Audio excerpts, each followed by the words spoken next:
أعوذ بالله من الشيطان الرجيم بسم الله الرحمن الرحيم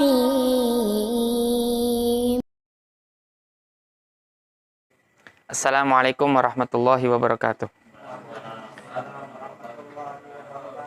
Bismillahirrahmanirrahim. Alhamdulillahi wahdah, wassalatu wassalamu ala rasulillah Muhammadin wa ala alihi wa sahbihi wa man tabi'a huda ila yaumil qiyamah, amma ba'd.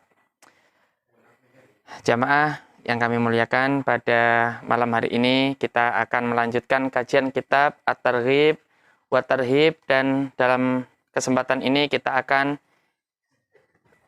meneruskan dalam bab At-Tarhibu min sabqil imami. Sudah ketemu halamannya? Halaman berapa? 29. Kitab saya halaman 20. At-Tarhibu, ancaman min sabqil imami, dari mendahului imam. Ancaman ketika sholat jamaah, terkadang ada orang yang sholatnya kadang mendahului ya. Nah itu, apa ini ancamannya? Ya.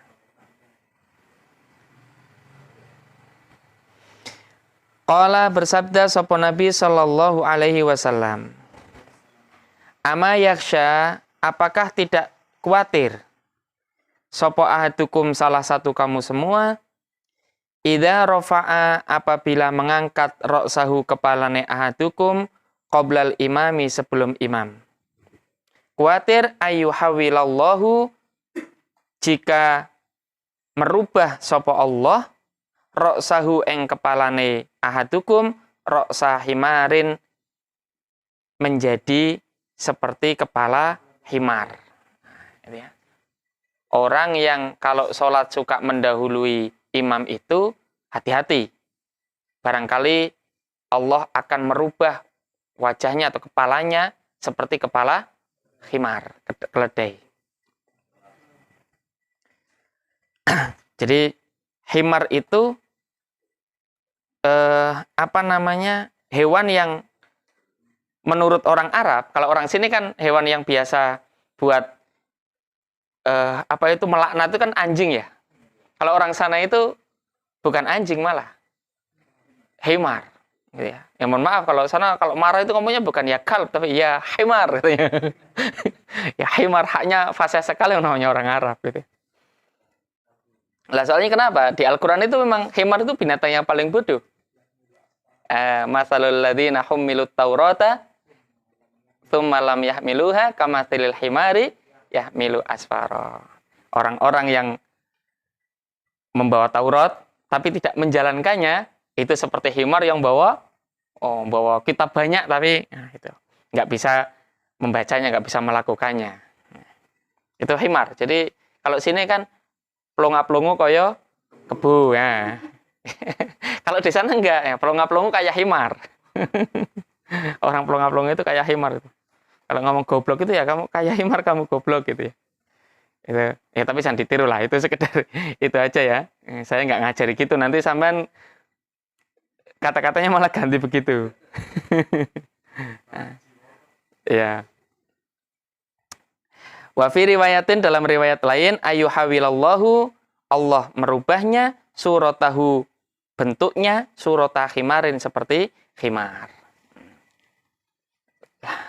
Ya, ini seperti yang pada pertemuan yang lalu kayaknya saya sudah pernah nyampaikan, belum ya? Belum ya? Nah, jadi bisa saja Allah memang merubah benar-benar dia seperti himar beneran. Ya. Bisa saja akhlaknya diganti seperti akhlaknya himar. Ya.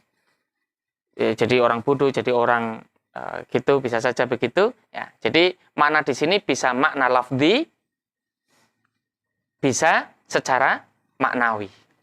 Jadi wallahu alam, kehendaknya Allah bagaimana, yang jelas itu adalah ancaman bagi orang yang mendahului imam. Nah, makanya kalau sholat, itu hati-hati, jangan mendahului imam. Nah, sama juga yang jadi imam, tolong suaranya diangkat, dikencengkan, biar makmumnya tidak mendahului atau tidak ragu. Begitu. Wa fi riwayatin, dalam riwayat lain, surata kalbin, dirubah seperti anjing. Nah, kalau yang hadis pertama itu sahih itu ya. Kalau yang lainnya itu wa fi riwayatin, wa fi riwayatin. Wa qala, dan bersabda sapa Nabi sallallahu alaihi wasallam, alladzi, adapun orang yahfidhu, yang membungkukkan sapa orang, wa yarfa'u, dan mengangkat sapa orang. Jadi merunduk atau mengangkat qoblal imami, sebelum imam, innama nasiyatuhu, sesungguhnya ubun-ubune orang tersebut, iku biyadi syaitoni, di dalam kekuasaan syaitan, ya, di dalam kendali syaitan. Hadis ini diriwayatkan, terdapat juga dalam kitab Al-Muwatta Imam Malik. Ya, hadis ini di Sahih Muslim, Bukhari nggak ada, tapi adanya di Imam Malik ini. Jadi orang yang suka mendahulukan, jadi kalau ada imam suka gitu ya, suka mendahulukan, itu dia sedang dalam kendali setan. Makanya harus hati-hati. Nah, sekarang apa hukumnya? Nah, ini kan ancamannya kan? Ancaman orang kalau mendahului. Kita tahu semua, jadi jangan mendahului itu. Sekarang efeknya dalam sholat. Hukum fikihnya orang yang mendahului imam itu bagaimana? Nah, yang pertama, kalau mendahulunya itu takbiratul ihram, mutlak jelas batal. Batal sholatnya, bukan batal jamaahnya. Batal sholatnya. Jadi kalau sholat, imamnya belum takbiratul ihram, dia sudah takbir duluan. Jelas batal. Lah mungkin karena imamnya lama, imamnya itu udah gini, imamnya nunggu, pergi itu dulu. Ya. Yang parah itu meludahnya ke depan imam itu yang ada lubangan itu. Padahal meludah ke kiblat itu nggak boleh. Nah, itu diperhatikan. Tolong kalau sama jadi imam itu, jangan meludah ke, kelihatan bodohnya itu. Ya nggak tahu. Jangan meludah ke kiblat. Udah siap lagi, makmumnya sudah siap-siap. Ternyata Allah gagal ora sido.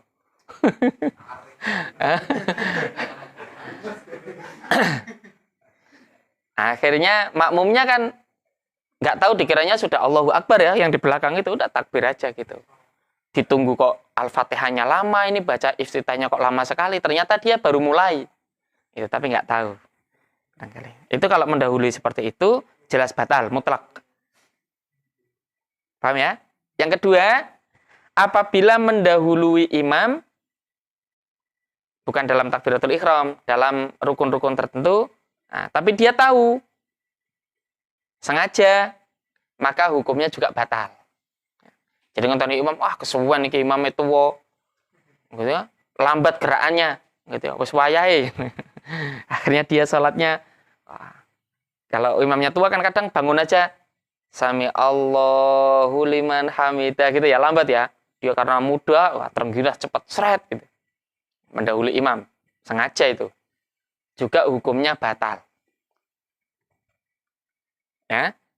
Kemudian yang ketiga, apabila mendahului imam karena tidak sengaja atau lupa atau biasanya sujud ya.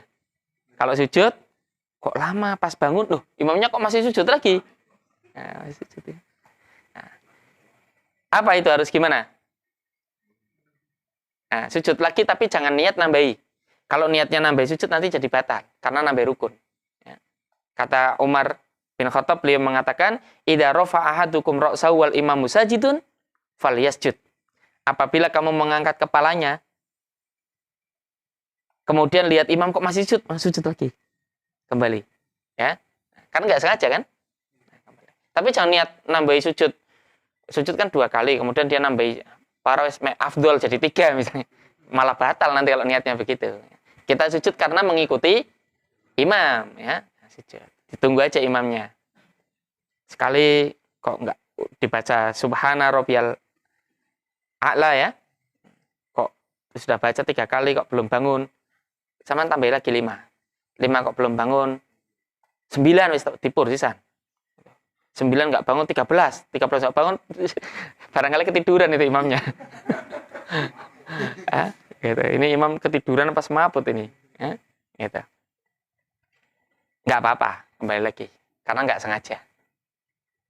Tapi dalam madhab Syafi'iyah, dalam madhab Imam Syafi'iyah itu berarti golongannya Imam Syafi'i ya. Tapi kalau Asy-Syafi'i itu Imam Syafi'i. Tapi kalau Syafi'iyah, golongan Imam Syafi'i.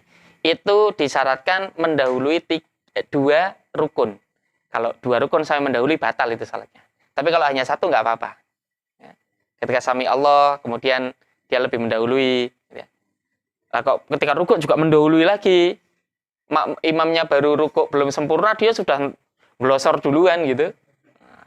Batal nanti kalau sudah 2 rukun. Kalau Imam Syafi'i, dalam madhab Syafi'iyah, itu mensyaratkan 2 rukun mendahului imam baru batal. Itu ya, paham ya? Iya, dalam madhab Syafi'iyah. Ya. Nah, kalau jumhur ulama yang lain, jumhur ulama yang lain seperti saya sebutkan tadi, ya, pokoknya kalau sengaja batal gitu aja udah. Batal sholatnya.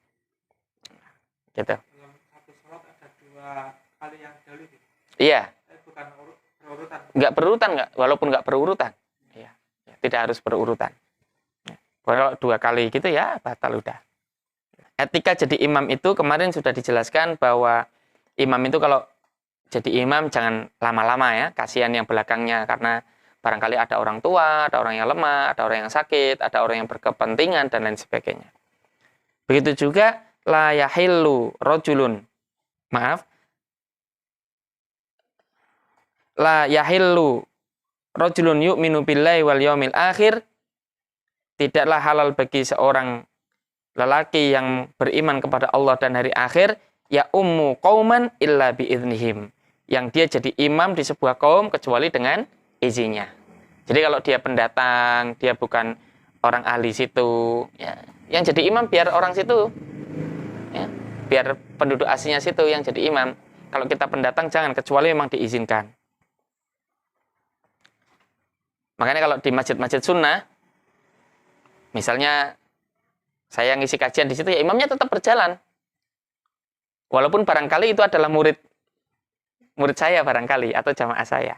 Ya, imamnya tetap dia yang memang jadi shaibul baitnya di situ. Ya, gitu. Nah, termasuk yang nggak boleh bagi imam itu wala yakhussu nafsahu bida'watin dunahum. Dan tidak boleh mengkhususkan doa untuk dirinya, mengesampingkan untuk yang lain. Jadi imam tapi doanya untuk sendiri. Paham nggak? Barangkali kalau kunut Allahumma dini, itu kan ya Allah tunjukkanlah saya. Kalau jadi imam kan harusnya Allahumma dina, ya Allah tunjukkanlah kami semua. Ya, makanya kalau jadi imam itu doanya na, jangan ni. Ya. Gitu.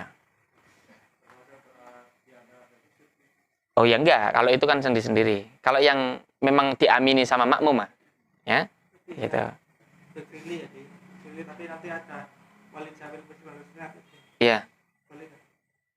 Awalnya kan beli. Oh, itu kan bukan doa bersama kan? Itu kan sendiri-sendiri. Habis sholat kan? Iya. Biasanya kalau habis zikir kan doa. Oh, kalau pokoknya kalau dia ngimami mimpin doa, doanya jangan untuk pribadi. Paham kan? Iya. Kalau mimpin doa, tapi kalau nggak mimpin doa ya silakan pribadi-pribadi. Mimpin tapi kan pertama kan dipilih. Ya. Tapi nanti belakangnya ada wali jamil muslimah. Walaupun tidak. Robi filana harus. Robi filana wali walidina. Ya kan? Ya Allah ampunilah kami dan orang tua kami. Masa orang tuanya sendiri aja yang didoakan? Ya kan? Nah, curang. Ya kan? Emang sampean Gus? Iya. Kamar Bayan Zaira. Iya. Wali jamil muslimah. Iya. Ya muslim-musliman kan lain lagi tuh. Iya. Satu rangkaian tapi iya. Iya. Tetap domennya harus nah, ya. Harus kita, ya. Kecuali kalau memang doanya itu doa yang memang dari Al-Qur'an, itu jangan dirubah. Memang udah konteksnya begitu, seperti Robbi habli minas solihin. Udah ya, begitu aja udah. Kalau kita mau ambil doa maksurnya ya pakai li tetap masih utuh karena Quran bunyinya begitu ya. Begitu pula ketika Rabbana dzalamna anfusana wa illam taghfir lana, itu udah na kan? Udah kita. Itu jangan diganti karena sendiri terus. Ya kan? Robbi. Gimana? Rabbana fil kemana? Rabbana atina fid dunya. Robbi atini fid dunya. Enggak usah begitu, ya udah sesuai konteksnya aja. Teksnya sesuai seperti itu. Lah kenapa kalau begitu? Fa'in fa'ala faqad khonahum. Kalau dia sama melakukan begitu, maka dia telah berkhianat kepada jamaahnya itu. Nah, kalau sama yang biasa ngimami doa, mimpin doa itu tolong doanya dilatih itu. Ya. Untuk yang domir kita itu, domir na, itu tolong dilatih. Ada kan itu doa yang Robbi filli wali walidayya warhamhuma kama robbayani shaghira gitu ya. Itu kalau dijamakkan gimana itu? Ayo, latihan sorof ini. Saya tulis mufradnya dulu ya. Bismillahirrahmanirrahim.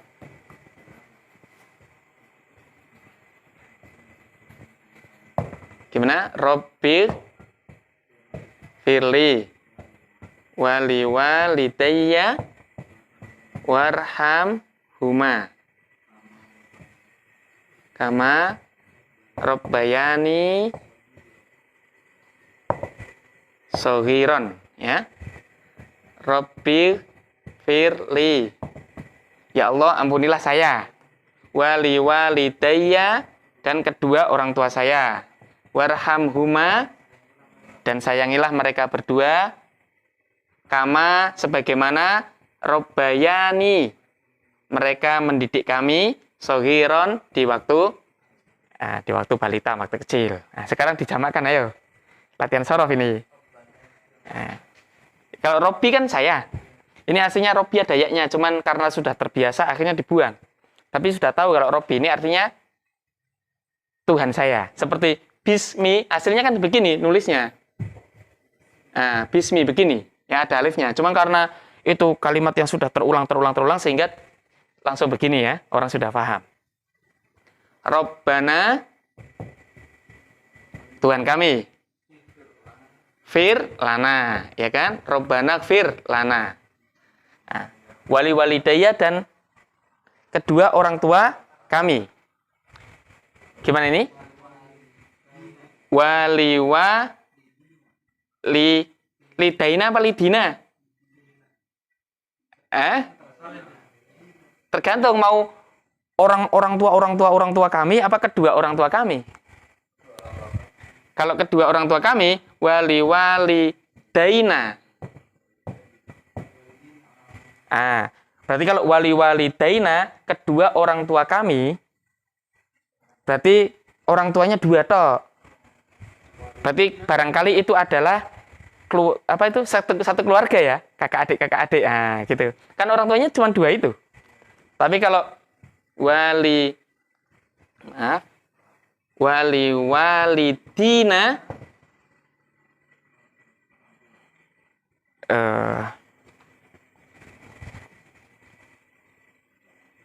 wali walidina, beberapa orang tua kami, tapi nggak khusus dua itu, jadi semua orang tua kami, ya gitu ya, gitu ya. War,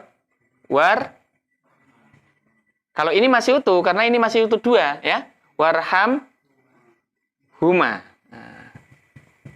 Kalau ini warham hum,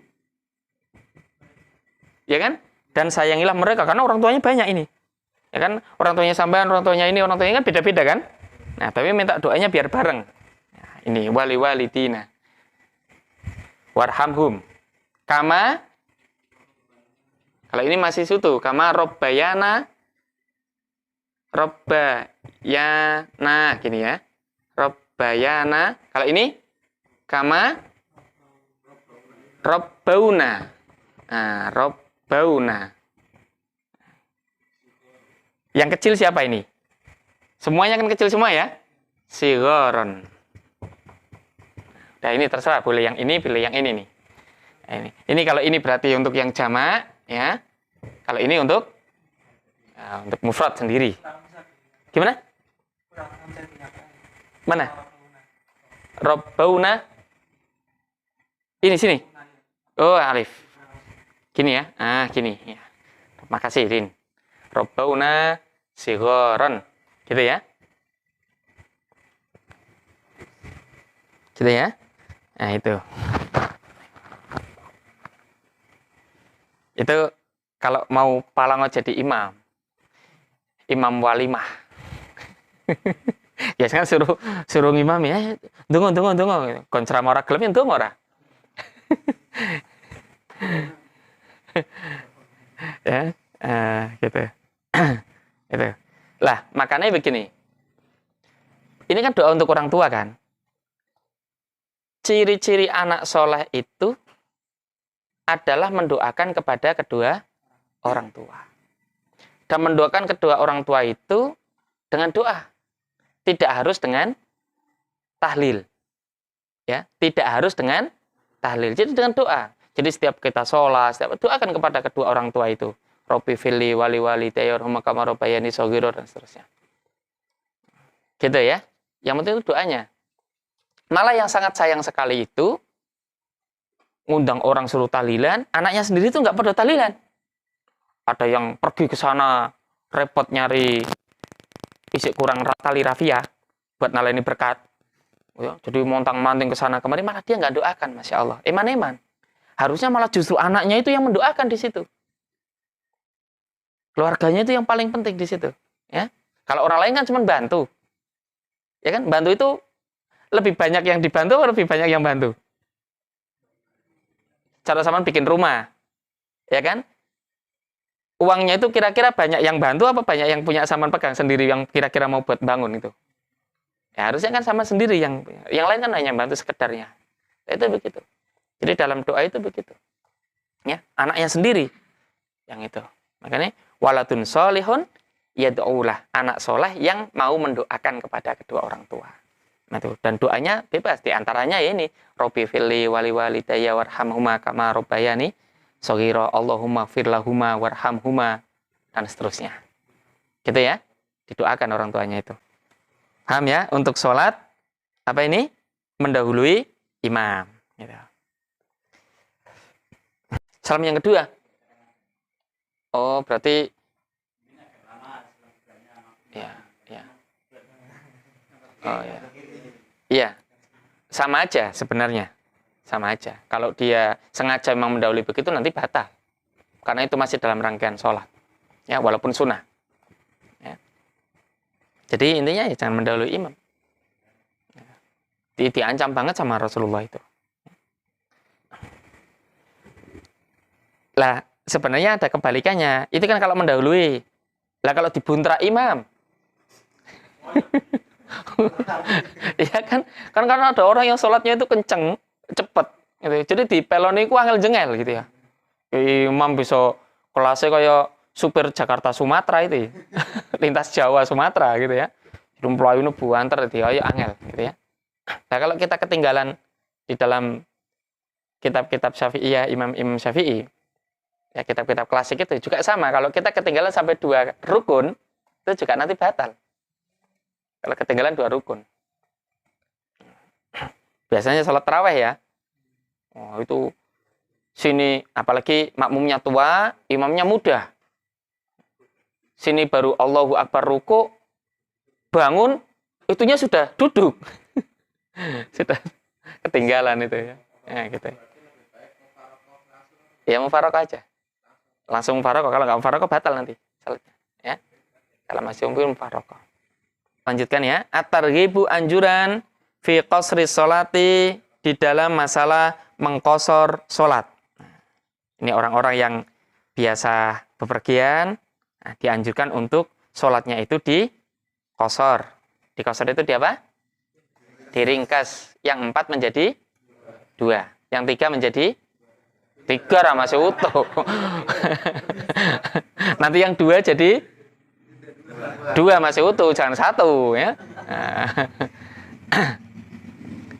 Sholat itu sebelum Rasulullah hijrah, ketika beliau masih di Mekah, sholat itu tetap 2 rakaat semua. Ya, kecuali maghrib. Kalau maghrib kan witirnya siang. Jadi tetap 3. Tapi kalau yang lain sholatnya 2, 2, 2, 2, 2, 2. Lah kenapa kok maghrib 3? Karena maghrib itu witirnya siang. Ya. Kalau mau witir malam ya witir sendiri itu. Lah kalau subuh kenapa kok subuh itu kok cuma 2? Karena subuh itu bacanya panjang. Makanya cukup 2 saja. Ya nggak tahu kalau subuh kok cepat, coba cepat ya itu ya berarti mukhalafatus sunnah ya. Nah, harusnya kalau subuh diperlama sholatnya. Ya paling ora yang biasa jadi imam, bacanya dihafalkan lah ya. Juz amma minimal itu jangan aduha mengisor, aduha mendur. Ya, aduha ke atas. Ya, mulai dari al-lail, nanti asyams, la uqsimu bihadzal balad kan itu udah mulai agak lama-lama kan? Gitu ya. Jangan buantem terus pokoknya qul huwallah al-falaq anas, qul huwallah al-falaq anas gitu ya. Antem itu. Cuma nanti digaya tok kalau subuh bacanya rada lambat. Nanti diulur-ulur gitu. Ya, jangan begitu ya. Jadi sebenarnya sholat itu ada gridnya sendiri-sendiri. Jadi kalau misalnya sholat maghrib itu memang kisor. Kisor itu jenis surat yang pendek-pendek. Jadi adua ke bawah. Itu jenisnya. Ada yang mi'in. Mi'in itu sekitar 100-an. Ada yang tiwal. Tiwal itu panjang. Seperti surat Al-Baqarah itu. Ya. Itu ada klasifikasinya sendiri begitu. Nah, di sini ya memang terbentur banyak hal ya. Pertama imamnya, kedua makmumnya juga nggak sabar kalau ini. Tapi kalau bacaannya fase enak, itu makmumnya betah. Masjidnya baunya wangi, harum, tempatnya empuk. Wah, walaupun sholatnya lama ya betah. Lah repotnya itu sudah masjidnya baunya nggak harum, ya. Terus lantainya kayaknya amis, ya, dipel tapi amis, dingin lagi. Ya, orang sholat itu nggak betah. Ya. Makanya kalau bisa yang namanya masjid, musola itu dibuat senyaman mungkin, harusnya lebih nyaman dari rumah kita harusnya. Ya. Dikasih nyaman nggak mau. Makanya saya senang itu kalau masjid ada AC-nya, terus karpetnya itu wangi, tebel itu, Masya Allah. Senang itu. Enak buat sholat itu. Ya. Kadang ada karpet masjid itu yang sudah kaku, kasar itu ya. Yang kalau buat sujud langsung kayak babak semua itu. Jadi ininya sudah, bulunya itu sudah habis itu sih. Bubutnya itu udah hilang ya. Sudah gitu baunya kaki itu. Iya gitu. Astagfirullahaladzim, ya ini masjid kok ya Allah gitu ya. Iya. Astagfirullahaladzim. Itu buat sujud itu semelat itu. Jidat itu. Ya. Itu harus di image musola masjid yang kayak gitu itu harusnya itu lagi. Kita harus mengutamakan masjid itu zaman Rasulullah itu masjid itu diwangi-wangi. Kalau zaman dulu ada bukhur ya. Kalau orang Arab itu biasa pakai bukhur. Bukhur itu kayu, jenis kayu garu gitu ya, dibakar di pojok masjid itu nanti aromanya itu itu kan ke masjid itu sebelum sholat. Jadi ketika masuk masjid itu Masya Allah aromanya itu wangi. Terus di depan ada minuman-minuman kayak gini tuh, di depan masjid banyak tisu udah disiapkan semua. Jadi orang sholat itu duduk situ baca Quran, haus ngambil minum.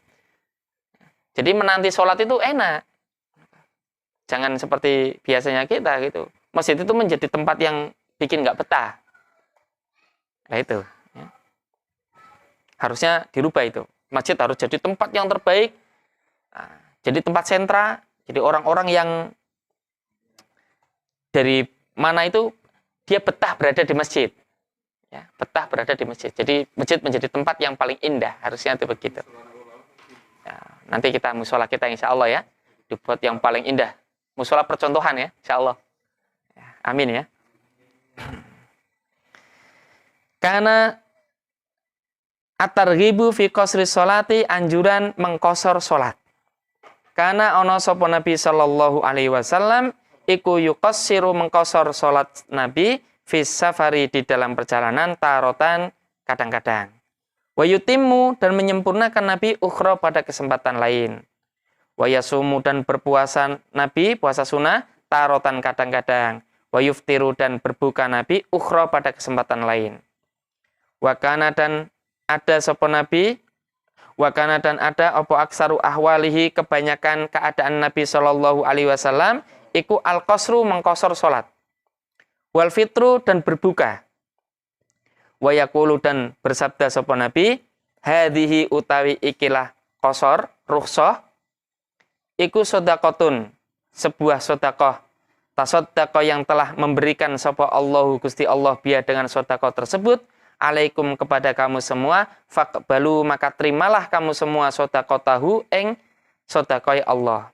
Fa innallaha maka sesungguhnya Allah iku yuhibbu mencintai Allah ayyuta untuk didatangi apa rukhasahu dispensasine Allah kama yuhibbu sebagaimana mencintai Allah ayyuta untuk dipenuhi apa azaimuhu kewajiban-kewajibannya Allah. Ya, jadi rukhsah itu, dispensasi itu adalah sedekahnya Allah. Ya, Allah sedekah untuk umatnya Rasulullah. Ya. Terus kemudian ya, sebaiknya diterima sedekahnya Allah itu. Lah memang dalam fikih kemudian disyaratkan kapan orang boleh mengqasar sholat itu manakala dia safar, musafir. Lah, ukuran safar itu apa? Ukuran safar itu banyak. Tapi kalau dalam madhab Syafi'iyah, safar itu adalah sittata asyara farsakh, 16 farsakh atau gampangnya bahasa Indonesianya 82 km lah. Ya, 82 km. Jadi kurang lebih kalau Pekalongan Semarang itu saya lihat di plat itu 105 ya. 125. Sampai Kendal ya. Pekalongan Kendal. Lewat tol nggak itu? Lewat Pantura. Kalau lewat tol berarti kan lebih dekat lewat tol soalnya kan tarik lurus ya. Enggak. Ya, exit tol Kangkung itu ya. Nah, jadi masuk ke Pekalongan Grosir Stono itu, nanti langsung kali Kangkung itu kurang lebih segitu. 85 sih itunya ya. Etolnya itu 85.000, berarti kan sekitar 85 kilo gampangnya itu. Jadi itu sudah boleh untuk mengqasar sholat. Lah bagus mana? Menyempurnakan sama qasar, bagus qasar. Karena itu sedekahnya Allah. Barangkali kalau kita perjalanan begini, kita berangkat habis asar. Jalan ke sana, seret. Kan yang belum sholat kan asarnya saja kan? Oh, maaf, kita berangkatnya jam 2:30 atau jam 2 lah. Berarti sudah zuhur belum di rumah? Sudah zuhur, tiba-tiba diajak sama saudara, ayo kita ke Pekalongan, saya antar, ayo. Ketika di jalan, sholat asar. Ya itu sholat asarnya cukup 2 rakaat saja. Ya, itu namanya qasar. Gitu. Tapi belum dijamak. Dijamak nanti ada lagi. Itu masih qasar saja.